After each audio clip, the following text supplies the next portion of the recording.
Сайн байцгаана уу хүүхдүүд ээ.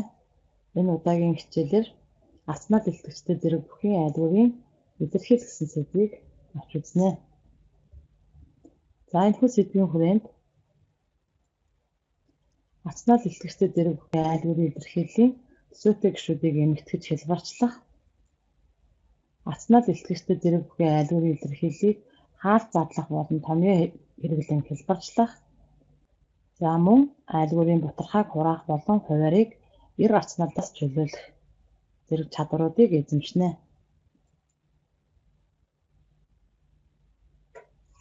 За тодорхойлолт. Хувьсагчийн асмал илтгэгчтэй зэрэг агуулсан илэрхийллийг асмал илтгэгчтэй айлгуудын илэрхийлэл гэнэ. За энд жишээлбэл x-ийн 2-1 зэрэгээс хасах нь y-ийн 2-1 зэрэг. За энд зэргийн маань илтгэгч тодорхой хэлбэртэй байна. За мөн 5b-ийн 4-ний 3 зэрэг a-гаас хасах нь a-гийн 2-1 зэрэг гэх мэт айлгуудын илэрхийллийг хэлэх нь байна. За жишээ бодлого авч үзье. За a-гийн 4-1 талтай квадрат, a-гийн 4-1 зэрэг ба a-гийн 2-1 зэрэг талуудтай тэгшүүнцгтөөс үүсэх нийлмэл дүрсийн талбайг олоорой гэсэн даалгавар байна. За энд квадрат зуръя. За энэ квадратын тал a-гийн 4-1 зэрэг, мөн энэ тал a-гийн 4-1 зэрэг. За квадратын талтай тэнцүү a-гийн 2-1 зэрэг урттай тэгшүүнцгтийг мөн энд байгуулъя. За энэ тэгшүүнцгт өнцгөлийн урт нь a-гийн 2-1 зэрэг. За энэ хоёр дүрсээс үүссэн нийлмэл дүрсийн талбайг бид нар олох ёстой. За энэ нийлмэл дүрсийн талбайг S гэж тэмдэглэжээ. За тэгвэл квадратын талбай S1, тэгшүүнцгтийн талбайг S2 гэж тэмдэглэвэл, за S1 буюу квадратын талбайг олъё. За квадратын талбай нь a-гийн 4-1 зэргийг квадрат зэрэг дэвшүүлнэ. За эндээс a-гийн 4-2 буюу a-гийн 2-1 зэрэг гарч байна. За S2 буюу тэгшүүнцгтийн талбайг олно. За тэгшүүнцгтийн өргөн нь a-гийн 4-1 зэрэг, урт нь a-гийн 2-1 зэрэг. Энд бид нар зэргийн чанарыг ашиглах ёстой. Бичээд илтгэгчүүдийг нэмдэг. За эндээс a-гийн 4-ний 3 зэрэг гарна. За одоо нийлмэл дүрсийн талбай олъё. За нийлмэл дүрсийн талбай нь a-гийн 2-1 зэрэг дээр нэмэх нь a-гийн 4-ний 3 зэрэг гэсэн олон гишүүнд гарч байна. За мөн энэ нийлмэл дүрсийн талбайг бид нар өөр аргаар бодож болно. За өргөнийг уртаар нь үржүүлнэ. За урт нь бол a-гийн 4-1 зэрэг дээр нэмэх нь a-гийн 2-1 зэрэгтэй тэнцүү.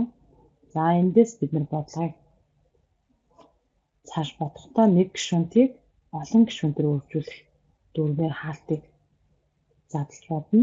За a-гийн 4-1 зэргийг a-гийн 4-1 зэргээр үржээд нэмэх нь мөн a-гийн 4-1 зэргийг a-гийн 2-1 зэргээр үржинэ.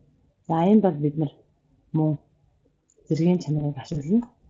За тэгэхээр энд a-гийн 4-2 буюу 2-1 зэрэг гарна. За энд a-гийн 4-3 зэрэг гэж гарч байна. За энд асмал илтгэгчтэй зэрэг агуулсан айлгуудын илэрхийллийн ижил суурьтай тэнцүү илтгэгчтэй нэмэгдэхүүнийг төсөөтэй гишүүд гинэ. За тэгвэл энд нийлмэл дүрсийн талбай илэрхийллийн айлгуудын илэрхийллийн гишүүдийн маань суурь нь ижил боловч илтгэгчүүд нь тэнцүү биш бутархаанууд байгаа учраас бид нар төсөөтэй гишүүд биш байх нь байна. За тэгэхээр эдгээрийг нэмж болохгүй гэсэн. За бодлого 1. Ацнал илтгэгчтэй зэрэг бүхий айлгүйн илэрхийллийн төсөөтэй гишүүдийг эмэгтгэж хэлбэрчлээрэй гэсэн. За саяны тодорхойлт ёсоор айлгүйн илэрхийлэл маань зэргүүдийнх нь суурьудны ижил байна. Мөн илтгэгчүүд нь тэнцүү байгаа учраас төсөөтэй гишүүд мөн. За тийм учраас үйлдэлийн дарааллыг гүйцэтгэн. За 3 дээр 5-ыг нэмнэ 8. 8-аас 6-ыг хасахаар 2x-ийн 4-ний 1 зэрэг гарч. За дараагийн бодлого мөн адил. Зэргийн суурьудны ижил илтгэгчүүд нь тэнцүү тодорхой байна. За тэгэхээр үйлдэлийг гүйцэтгэн 1-ээс 4-ийг хасаад хасах 3, хасах 3-аас 2-ыг хасвал хасах 5 m-ийн тэг 10-5 зэрэг. За дараагийн бодлого нь. За энд бол бид нэр язгуурдаар 2-ыг 2-ын 2-ны 1 зэрэг гэж харж болно. Тэгвэл зэрэг гэж харж болно. За тэгвэл эдгээр зэргүүдийн маань суурьудны ижилхэн байна. Илтгэгчүүд нь мөн тэнцүү байгаа учраас төсөөтэй гишүүд гэсэн. За 4 дээр 5-ын нэмлээ 9. 9-өөс 11-ийг хасвал хасах 2 язгуурдаар 2 гэсэн хариу гарна. За бодлого 2. Ацнал илтгэгчтэй зэрэг бүхий айлгүйн илэрхийллийг хаалт задлах болон томьёо хэрэглэн хэлбэрчлээрэй гэсэн.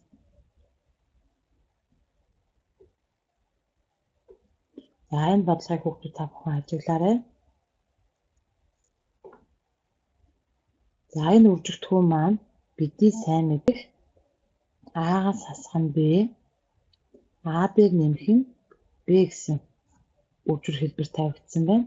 За энэ үржир маань А квадратаас хасах нь Б квадрат буюу квадратуудын ялгарын томьёо. За тэгвэл энэ томьёогоо ашиглаад энэ үржирийг бид нэр хэлбэрхаан бодож болох нэ.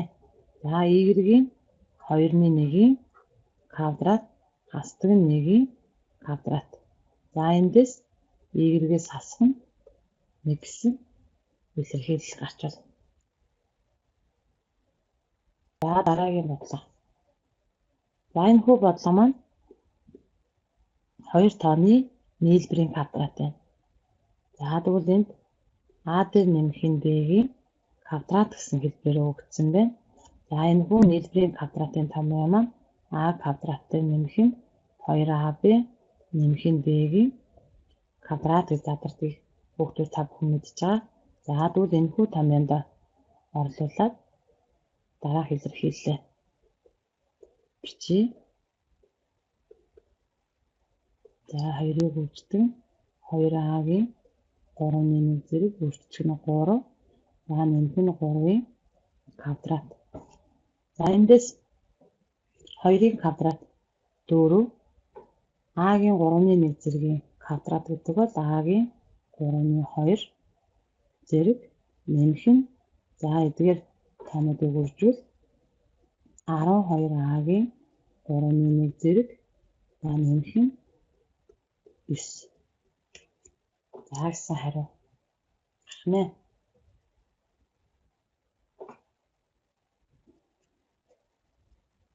За Б-р бодлого. За энэ бодлого бол А дугаар бодлоготой адил байна. За тэгэхээр бид нэр энд С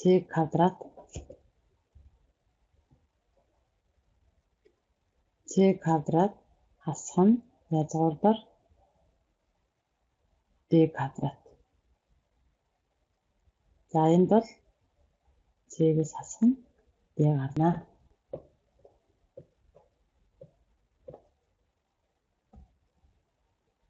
За бодлого 3. Ацнал илтгэгчтэй зэрэг бүхий айлгүйн илэрхийллийн айлгүйн батархайг хураах болон хуваарийг эр ацналаас чөлөөлөх гэсэн бодлого байна. За бид нар айлгүйн батархайг хураахдаа хүртүр хуваарийн аль нэгийг нь үржигдэхүүн задлах ёстой. За тэгвэл энд бид нар өмнөх бодлогоныхаа жишээнээс санаа авбал за x-ийг бид нэр x-ийг 2-1 1-ийн квадрат гэж бичиж болж байна. За y-ийг мөн 2-1-ийн квадрат гэж бич.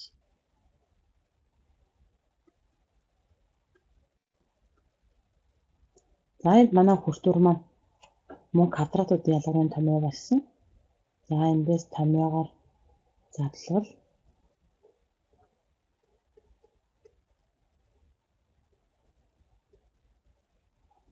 ингэж задарна.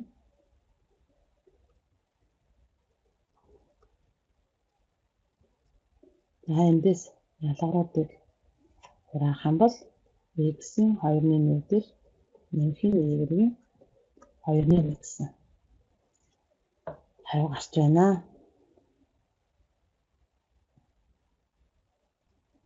За дараах бодлогыг бодъё.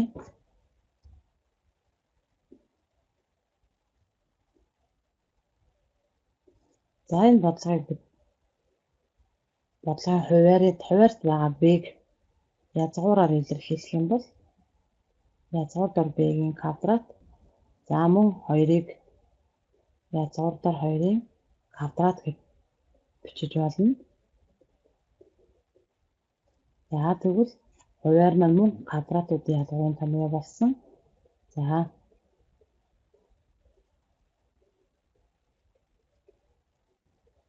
томьёосоор задлал энэ үржүүлж задарна. За эндээс нийлбэрүүдийг хураах юм бол 1-ийг хуваах нь язгуур дор b-гээс хасах нь язгуур дор 2 гэсэн. Хариу гарах нэ. За энэ бодлогыг мөн А-гийн тэг 5 зэрэг гэж бэлтгэгч нь тэг 5-тай байгаа учраас энэ А тоог А-гийн тэг 5-ын квадрат гэж бичье. За тэг 5-ыг 2-оор үржих юм бол 1 гарна. За энэ дээр А-гийн тэг 5. За А-гийн тэг 5 дээр нэмэх нь 1. За энд хүртүүр дээр байгаа нийлбэрээс А-гийн тэг 5 зэргийн ерөнхий хүчтгүүний хаалтныг гаргах юм бол А-гийн тэг 5 зэрэг дээр нэмэх нь 1, үүнийг хуваах нь А-гийн тэг 5 зэрэг дээр нэмэх нь 1. За эндээс эдгээр нийлбэрүүдийг хуваах юм бол А-гийн тэг 5 гарна.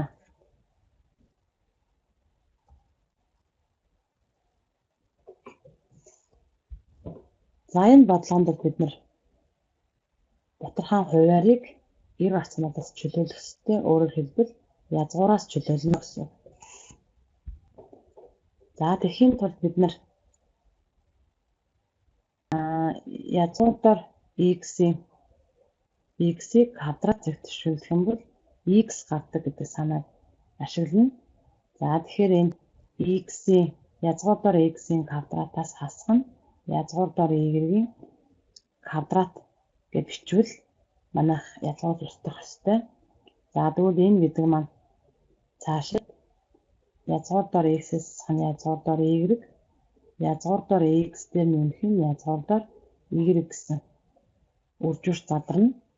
За ийм хоёр тооны үржүүл байх юм бол манайх квадратуудын ялгарын томьёо болгох боломжтой. За тэгвэл манай бодлогонд язгуур дор x-с хань язгуур дор y-г өгөгдсөн. Тэгвэл үүнийг язгуур дор x дээр нэмэх нь язгуур дор y-гээр нь үржүүлээд өгөх хэрэгтэй. За тэгвэл хуваарьт нь үржүүлсэн тоогоороо мөн хүртүүрийг үржиж өгөх хэрэгтэй. За эндээс хуваар нь бол квадратуудын ялгарын томьёосоор x-с хасах нь y гарна. За хүртүүр нь язгуур дор x дээр нэмэх нь язгуур дор y-ийн квадрат болно. За эндээс манай тодорхой хуваар нь язгуураас чөлөөлөгдсөн байна.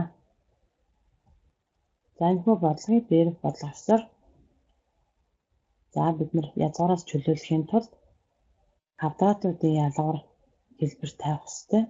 Тэгэхээр энэ нийлбэр байгаа учраас бид нэр энэ ялгараар нь үржүүлж өгнө. За ингэж үржүүлж байгаа үйлдэлийг бол бид нар хосмогоор нь үржүүлэх гэж ярьж байгаа. За хуваарьт нь үржүүлсэн бол өртөвчт нь мөн үржүүлнэ. Эндээс 2-ын квадрат 4, язгуур дор 3-ын квадрат 3. За хүртүүгийг хэвээр бичнэ. За эндээс бол манай бодлогын хариу 7 хүрчэн 2-оос хасах нь язгуур дор 3 гэсэн хариу гарч байна. За ингээд гэрээний толгоорт хүүхдүүд та бүхэн сурах бичгийнхээ хуудас 23 дасгал 1-ээс 4. За эдгээр бодлого дотроос нэг бодлогыг бодоод математикийн багш нараа явуулаарай.